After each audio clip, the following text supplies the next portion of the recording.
ಇಲ್ಲಿ ನಾನು ಹಿಂದೆ ನೋಡ್ಲಿಕ್ಕಂದ್ರೆ ಅಲ್ಲಿ ದರ್ಶನಕ್ಕೆ ಹೋಗೋ ದಾರಿ, ಆದರೆ ಎದುರಿಗೆ ಇಲ್ಲಿ ಬಜಾರ್ ಇರುತ್ತೆ. ಅಂದರೆ ಎಲ್ಲ ಪೂಜಾ ಸಾಮಗ್ರಿಗಳು ಎಲ್ಲ ಇಲ್ಲಿ ಸಿಗ್ತಿರ್ತಾವೆ.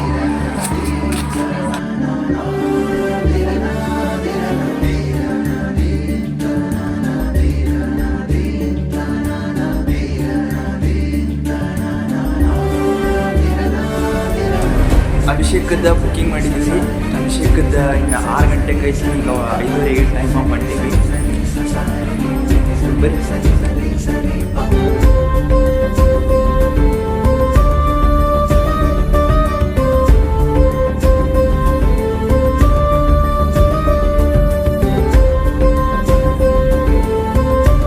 ನಾನಂತೂ ಭಾಳ ಚಲೋ ಆಯ್ತು. ಅಲ್ಲಿ ಹುಗುಟ್ಗೆ ಫೋನ್ ಇಸ್ಕೊತಾರು. ನಲ್ಲಿ ಕೊಟ್ಟು ಒಳಗೆ ದರ್ಶನಕ್ಕೆ ಹೋಗಿದ್ವಿ. ನೋಡಿ ದರ್ಶನ ಹೆಂಗಾತ? ಸ್ಪರ್ಶ ದರ್ಶನ ಆಯಿತು. ಫಸ್ಟಿಗೆ ಅಭಿಷೇಕ ಇತ್ತು. ಅಭಿಷೇಕ ಮುಗಿಸ್ಕೊಂಡು ಅಲ್ಲೇ ಇದ್ದಂಥ ನೀರನ್ನು ತೊಗೊಂಡೋಗಿ ಅಲ್ಲಿ ಮಲ್ಲಿಕಾರ್ಜುನನ ಮ್ಯಾಗ ಹಾಕಿ ಅವನಿಗೆ ಸ್ಪರ್ಶ ಮಾಡಿ, ಅವನಿಗೆ ಸ್ನಾನ ಮಾಡಿ ಸ್ಪರ್ಶ ಮಾಡಿ ದರ್ಶನ ಆಯಿತು.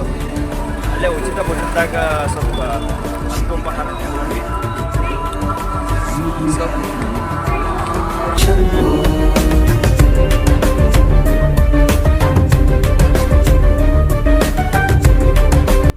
ಶ್ರೀಶೈಲ ಮಲ್ಲಿಕಾರ್ಜುನ ದೇವಸ್ಥಾನವನ್ನು ಫುಲ್ ಎಲ್ಲ ಲೈಟ್ಗಳಿಂದ ಸಿಂಗಾರ ಮಾಡಿಬಿಟ್ಟಾರು. ಫುಲ್ ಅಲ್ಲಿ ನೋಡಿದ್ರು ಲೈಟ್ ಆಮೇಲೆ ಹೂವಿನಿಂದ ಅಲಂಕಾರ ಮಾಡ್ಯಾರ ಫುಲ್ ದೇವಸ್ಥಾನ ಎಲ್ಲ. ಯಾಕಪ್ಪ ಅಂತಂದ್ರೆ ಇದ್ರೂ ಯುಗಾದಿಗೆ ಅಲಂಕಾರಗಳಂತೂ ವಿಜೃಂಭಣೆಯಿಂದ ನಡೀತೈತಿ ಇಲ್ಲಿ. ಯಾಕಪ್ಪ ಅಂತಂದ್ರೆ ಯುಗಾದಿಗೆ ಶ್ರೀಶೈಲ ಮಲ್ಲಿಕಾರ್ಜುನ ಜಾತ್ರೆ ಇರ್ತೈತಿ. ಸೊ ಆ ಕಾರಣಕ್ಕೋಸ್ಕರ ಯುಗಾದಿಯಿಂದ ಫುಲ್ ಭರ್ಜರಿಯಿಂದ ಜನ ಕೂಡಿರ್ತೈತಿ. ಭಾಳ ಅಂದ್ರೆ ಭಾಳ ಜನ.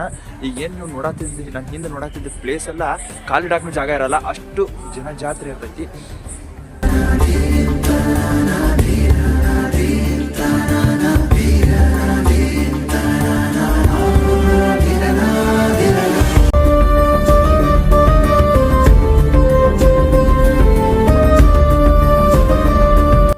ಮುಗಿದ ಬಳಕ ನಾವು ಮತ್ತೊಮ್ಮೆ ಶ್ರೀಶೈಲ ಮಲ್ಲಿಕಾರ್ಜುನ ದರ್ಶನ ಪಡಿಲಿಕ್ಕೆ ಅಂತ ಹೋಗಿದ್ವಿ. ಈ ಸಲ ಏನು ಮುಟ್ಟ ದರ್ಶನಕ್ಕಂತ ಹೋಗಿದ್ದಿಲ್ಲ, ಜಸ್ಟ್ ದೂರದರ್ಶನ ಮಾಡ್ಬೇಕಂತ ಹೇಳಿ ಹೋಗಿದ್ವಿ. ಸೊ ದೂರದರ್ಶನ ಚಲೋ ಆಯ್ತು.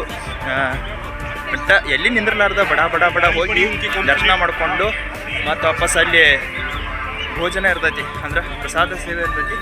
ಅಲ್ಲಿ ಪ್ರಸಾದವನ್ನು ಮುಗಿಸ್ಕೊಂಡು ಈಗ ಜಸ್ಟ್ ಹೊರಗೆ ಬಂದ ಫೋನ್ ಸ್ವಿಚ್ ಆಫ್ ಮಾಡಿ ಅಲ್ಲಿ ಒಳಗೆ ಇಟ್ಟಿರ್ತೀವಿ. ಸೊ ತಗೊಂಡು ಬನ್ನಿ. ಅಟ್ಲೀಸ್ಟ್ ನಿಮಗೆ ದೇವ್ರು ತೋರಿಸ್ಲಿಕ್ಕೆ ಆಗಲಿಲ್ಲ, ಶ್ರೀಶೈಲ ಮಲ್ಲಿಕಾರ್ಜುನ ತೋರಿಸ್ಲಿಕ್ಕೆ ಆಗ್ಲಿಕ್ಕಿಲ್ಲ. ದೇವ್ರು ತೋರ್ಸೋಕ್ಕಾಗ್ಲಿಕ್ಕಂದ್ರೂ ದೇವ್ರ ಕಳಶಾರಿ ತೋರಿಸ್ಬೇಕಂತ ಇಲ್ಲಿಂದ ಶ್ರೀಶೈಲ ಮಲ್ಲಿಕಾರ್ಜುನನ ಒಂದು ಕಳಶ ಕಾಣಿಸ್ಲಿಕ್ಕೆ ಹಿಂದೆ ತೋರಿಸ್ತೀನಿ, ನೋಡಕತ್ರ ಬರ್ರಿ. ಶ್ರೀಶೈಲ ಮಲ್ಲಿಕಾರ್ಜುನನ ಕಳಶ ಬಂಗಾರದ ಕಳಶ ಐತಿ. ಅಲ್ಲಿ ಏನು ಕಾಣ್ಲಿಕ್ಕತ್ತೈತಲ್ಲ ದೂರದಾಗ ಅದ ಶ್ರೀಶೈಲ ಮಲ್ಲಿಕಾರ್ಜುನನ ಕಳಶ. ಸರಿಯಾಗಿ ನಮಗೆ ಕಳಶನೂ ನೋಡೋಕ್ಕಾಗಲ್ಲ, ಅಷ್ಟೊಂದು ಅಂದ್ರೆ ತೆಗ್ಗಿನೊಳಗೆ ಆ ದೇವಸ್ಥಾನ ಐತಿ. ಆ ದೇವಸ್ಥಾನ ಅಷ್ಟು ತೊಳಗೈತಿ. ಇನ್ನು ಶ್ರೀಶೈಲ ಮಲ್ಲಿಕಾರ್ಜುನ ಅಂತ ಮುಗ್ದು ಹೋಯ್ತು. ಜನರ ಒಂದು ಸ್ಪರ್ಶ ಮಾಡಿ ಪೂರ್ತಿ ಸಾಫ್ಟ್ ಆಗಿಬಿಟ್ಟಾನ ಶ್ರೀಶೈಲ ಮಲ್ಲಿಕಾರ್ಜುನ ಲಿಂಗ. ಫುಲ್ ಸಾಫ್ಟ್ ಆಗಿಬಿಟ್ಟೈತಿ. ಅಷ್ಟೊಂದು ಭಕ್ತಾದಿಗಳು ಅವನನ್ನು ಮುಟ್ಟಿ ಅವನ ಆಶೀರ್ವಾದ ತೊಗೋಬೇಕು ಅನ್ನುವಂಥ ಒಂದು ಭಕ್ತಿ ಅವ್ರದ್ದು. ಅಲ್ಲಿ ಕಾಣಿಸಕತ್ತೈತ್ಲ ಅದ ಭ್ರಮರಾಂಬಿಕಾ ದೇವಿಯ ಒಂದು ಕಳಶ. ಅಂದರೆ ಎದುರಿಗೆ ಶ್ರೀಶೈಲ ಮಲ್ಲಿಕಾರ್ಜುನನು ಅದಾನ, ಬಟ್ ಒಂದು ಪೂರ್ತಿ ಕಳಶ ಕಾಣಿಸಂಗಿಲ್ಲ. ಇವತ್ತು ನಾವು ಏನೇನು ಮಾಡಿದ್ವಿಪ್ಪ ಅಂತಂದ್ರೆ ಮತ್ತೊಂದ್ಸಲ ದೂರದರ್ಶನಕ್ಕೆ ಹೋಗಿದ್ವಿ. ದೂರದರ್ಶನ ಹೆಂಗಾತಮ್ಮ? ಹಾಂ, ಭಾಳ ಸಮೀಪದಿಂದ ದೂರದರ್ಶನವನ್ನು ಮಾಡಿದ್ವಿ. ದೂರದರ್ಶನಕ್ಕೇನು ರೊಕ್ಕ ಇರಂಗಿಲ್ಲ, ಹಂಗೆ ಹೋಗ್ಬೋದು. ಆಮೇಲೆ ಮುಂಜಾನೆ ಟೈಮ್ನಾಗ ಹೋದ್ವಿ ಅಂದ್ರೆ ಏನು ಭಾಳ ಗದ್ದಿರಂಗಿಲ್ಲ, ಆರಾಮ್ಸರಿ ದೂರದರ್ಶನ ಮಾಡ್ಕೊಂಡು ಹೋಗ್ಬೋದು.